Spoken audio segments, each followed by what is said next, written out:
దేవుని పరిశుద్ధ నామంలో మీ అందరికీ ప్రత్యేకమైన శుభములు, వందనములు, మేలులు కలుగునుగాక. దేవుడు మనకు మేలు చేయవాడు, దేవుడు మనకు సహాయకుడు. ఆయన మన గురించిన విషయాలన్నిటినీ ఎరిగినవాడు. Today's God's promise. గమనించండి, ఈరోజు దేవుని వాగ్దానం ఇర్మియా ప్రవచన గ్రంథం 29వ అధ్యాయము 11వ వాక్య భాగం. నేను మిమ్మల్ని గూర్చి ఉద్దేశించిన సంగతులను నేను ఎరుగుదును. రాబో కాలమందు మీకు నిరీక్షణ కలుగునట్లుగా అవి సమాధానకరమైన ఉద్దేశములే గాని హానికరమైనవి కావు. ఇదే యెహోవా వాక్కు. ఈ మాటలు గమనించండి. దేవునికి మన పట్లున్న ఎక్స్పెక్టేషన్స్, ఆయన యొక్క ఇంటెన్షన్స్ చాలా ఊహకు అందని మనకు. అందుకనే దేవుడు మనకు అర్థం కాడు. నిజంగా దేవుడు అర్థమైతే మనకు ఆయన నిజంగా దేవుడు కాడు. కనుక దేవుని విషయాలు కానీ దేవుడు కానీ అంతగా మనకి అర్థం కావు. మనం ఎంతో ట్రై చేస్తూ ఉంటాం అర్థం చేసుకోవడానికి, అది ఇంపాసిబుల్.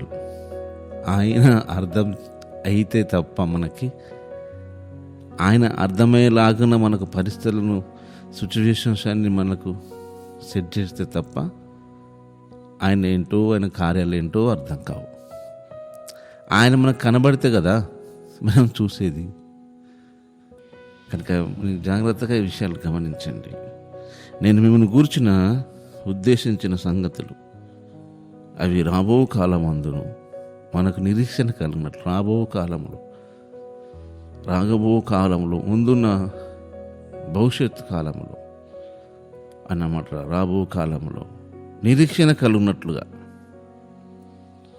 రాబో కాలంలో నిరీక్షణ కలిగి ఉన్నట్లుగా అంటే మరి ప్రస్తుత కాలము నిరీక్షణ కలిగి ఉన్నామా అంటే లేము.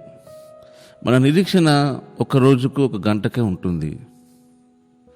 ఈ విషయం గమనించాలి. మనం నిరీక్షిస్తున్నాము దేవుళ్ళు. ఎంతకాలం నుంచి నిరీక్షిస్తున్నాము? నిజంగా మనం నిరీక్షణ కలిగి ఉన్నాం వారమైతే ఎన్నటికైనాను విజయం మనదే. ఎందుకంటే విశ్వాసము, దానికి తోడు నిరీక్షణకు తోడు విశ్వాసం. ఒక నాణానికి బొమ్మ బొరుస్తున్నట్టే విశ్వాసం అన్నది నిరీక్షించే దాని యొక్క నిజస్వరూపం. మీకు నిరీక్షణ కలిగినట్లుగా అవి సమాధానకరమైన ఉద్దేశాలే, హానికరమైనవి ఏవి కావు. కానీ మన దృష్టికి హానికరంగానే కనిపిస్తుంది. మన మైండ్కు అవి హానికరమైనవిగా కనిపిస్తూ ఉంటాయి. మీరు పరిశుద్ధ గ్రంథము బైబిల్లో ఏ భక్తుని జీవితంలోనైనా చూడండి. అబ్రహాం గారిలో, ఇస్సాకులో, యాకోబులో, యోసేపులో, దానియేలులో, దావీదు గారిలో, వారి జీవితంలో ఎన్నో వ్యతిరేకతమైన పరిస్థితుల గుండా దేవుడు వారిని తీసుకెళ్ళాడు. అవి వారికి హానికరములైనట్టుగానే కనబడ్డాయి, కానీ హానికరమైనవి కావు.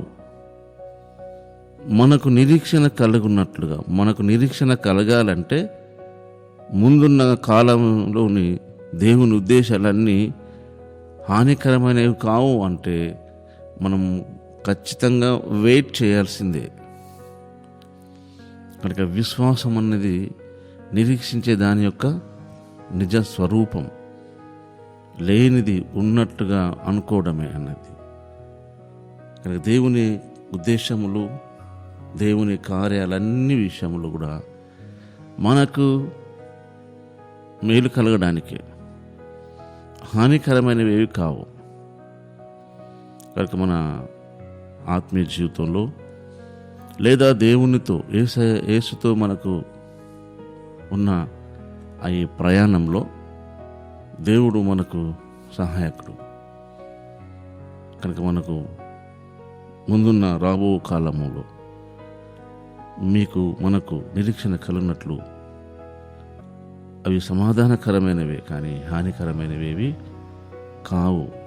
కనుక మనం ధైర్యంగా దేవుణ్ణి బట్టి సంతోషించి ఆనందిద్దాం. పరిశుద్ధుడైన మా తండ్రి, నీకు వందనాలు చెల్లిస్తున్నాం. మీరు సెలవిచ్చిన వాగ్దానం కొరకై నీకు మహిమను చెల్లిస్తూ యేసు నామములోనే ప్రార్థిస్తున్నాం తండ్రి. ఆమేన్.